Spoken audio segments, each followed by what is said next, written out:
If my people, which are called by my name, shall humble themselves and pray and seek my face and turn from their wicked ways, then will I hear from heaven and will forgive their sin and will heal their land.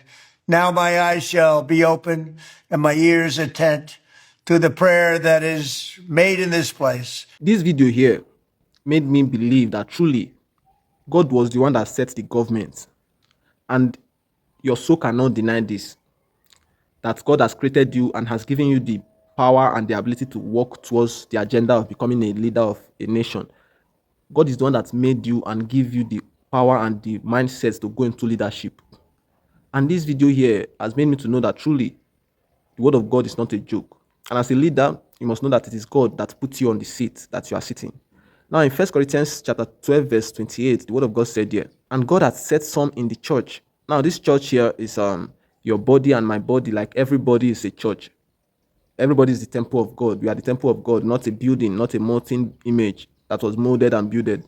You and I is the house of God. So you are the church, I am the church. And your mind, your heart is where God dwells. And that is where the church is. Now God has put in our mind, God has set in our minds different leadership systems. And God has set some in the church.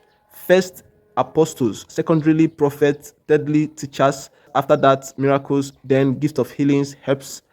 Government. You see that? Government. God is the one that sets government. Diversities of tongues, which means they are different tribes. Like everyone playing a leadership role in the world is from they are from different tribes. So you see that. But see where I've marked out now in this place, and God had set some in the government.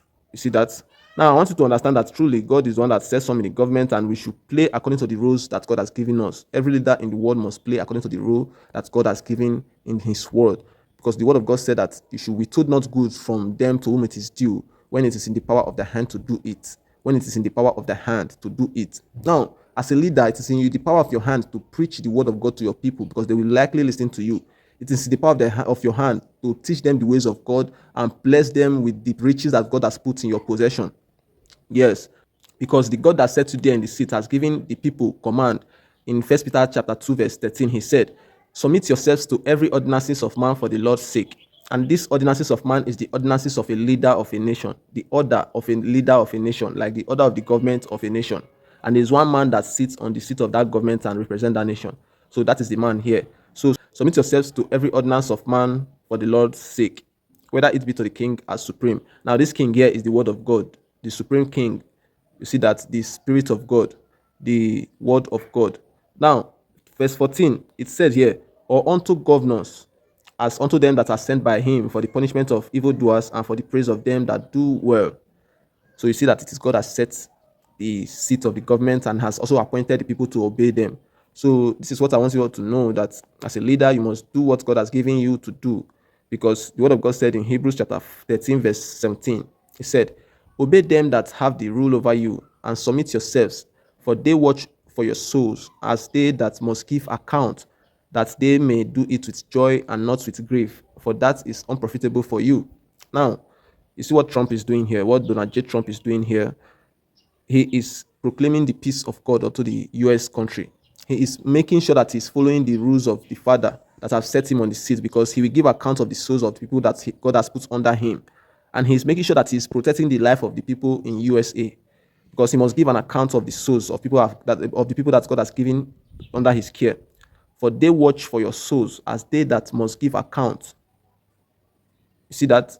So God is saying that we should obey them when they give us order, so that they will do their work with joy and not with grief. For if they do it with grief, it will not be profitable for us, for that is unprofitable for you. Because if you offend the government and you make them feel grief, they might do crazy things. So when you obey them, they will work accordingly. But the government must know that if the people obey you, do the will of God in their life. And what is the will of God? Withhold not good from them to whom it is due, when it is in the power of the hand to do it. Now, God has given you the power. You have to lead your nation. Make sure that you teach them the ways of God and teach them the ways of living a good life and a humble life in the presence of God. And also provide all the need that God has put under your care for them. Provide security and guide them. That is what it takes to be a leader. Thanks for watching this video. Make sure you follow up for more inspirational video like this, and God will bless you.